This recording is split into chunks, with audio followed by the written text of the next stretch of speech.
Good morning friends, myself Mohammad Azim Ansari आप सभी का आज के सेशन में स्वागत करता हूं। अगर पहली बार हमारे चैनल को विजिट किए हैं तो सब्सक्राइब ज़रूर कर लीजिए ताकि हर अपडेट आप लोगों तक पहुंचती रहे। फ्रेंड्स, आज हम एक्सप्लेन करने वाले हैं कर्मठता और जिद के ऊपर। इन दोनों वर्ड में इतनी पावर है फ्रेंड्स कि कोई आदमी अगर अपने आचरण में, अपने कर्मों में इसको यूज करते हैं तो वो महान श्रेणियों में जा सकते हैं।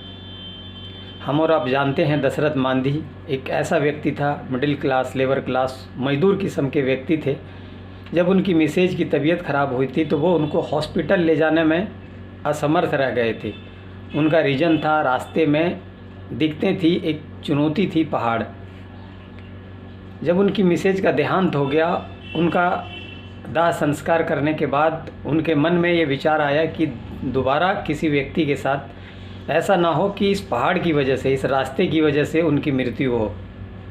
उनके पास कोई व्यवस्था, कोई साधन नहीं होने के बावजूद भी एक छेनी हथौड़ी लेकर उस पहाड़ को काटना चालू किया और कई साल लग गए, लेकिन उस जिद की पावर की वजह से उन्होंने उस पहाड़ को काट कर उन्होंने रास्ते बना दिए।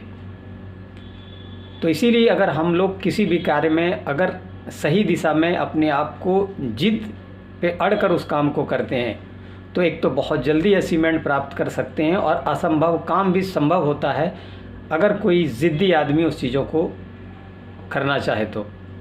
हम सब जानते हैं, हम लोगों के बापूजी जब उनको ट्रेन से लात मारी थी अंग्रेज़ों ने, उन्होंने भी एक संकल्प लिया था, एक दृढ़ संकल्प लिया था और उन्होंने जिद ठानी थी कि तुमने आज मुझे ट्रेन से धक्के मारकर नीचे उतारे हो, हम तुम्हें इस देश से धक्के मारकर बाहर करेंगे। उनके पास कोई भी व्यवस्था, कोई भी साधन, कोई भी युक्ति नहीं होने के बावजूद भी उन्होंने सिर्फ ये जिद में ठानी थी और प्रयास किया और आज परिणाम हमारे और आपके सामने है फ्रेंड।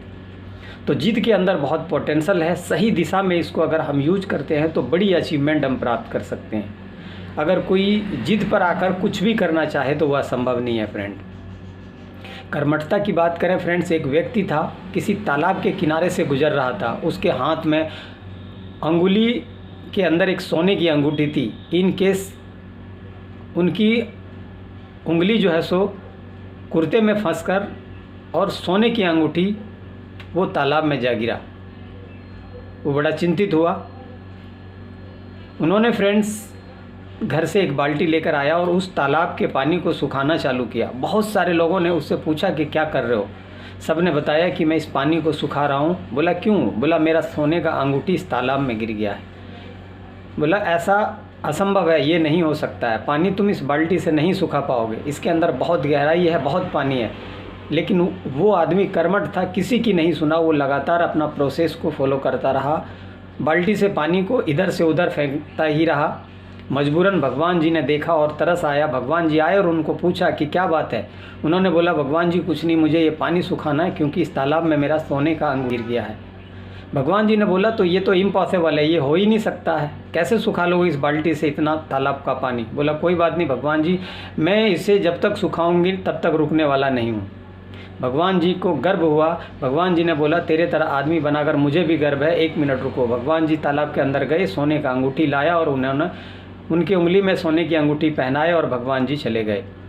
फ्रेंड्स, ये क्वालिटी होती है कर्मठता की। यानी अगर कोई चीज़ ठान ले आपने, आप कर्मठ हैं तो आप करते ही रहिए, असंभव काम भी संभव हो जाएगा अगर आपके अंदर कर्मठता और जिद की क्वालिटी है तो इसीलिए फ्रेंड्स, सही दिशा में सही कामयाबी पाने के लिए अगर इन सारे गुणों को हम यूज करते हैं, अप्लाई करते हैं तो हम भी महान श्रेणियों में अपना नाम लिखवा कर इस दुनिया से जा सकते हैं। इतिहास के पन्नों में भी हमारा और आपका योगदान और नाम आ सकता है, बशर्ते सही जगह पे यूज़ करना है।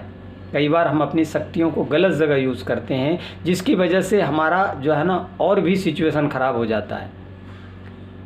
तो इन सारी चीज़ों को हमें अपने जीवन में अप्लाई करना है फ्रेंड्स। उम्मीद करता हूँ हमारी मैसेज आप लोगों को समझ में आई होगी। अप्लाई कीजिए सही जगह पे, सही अचीवमेंट के लिए, अपने बिजनेस को बड़ा करने के लिए, अपने जीवन को बेहतर करने के लिए। अपने परिवार का ध्यान रखिए। हमारे साथ रेगुलर बेसिस पे बने रहने के लिए चैनल को सब्सक्राइब कीजिए, बेल आइकॉन को भी ऑन कर दीजिए ताकि हर अपडेट की नोटिफिकेशन आप लोगों तक पहुंचती रहे। All the best, thank you very much, best of luck friends.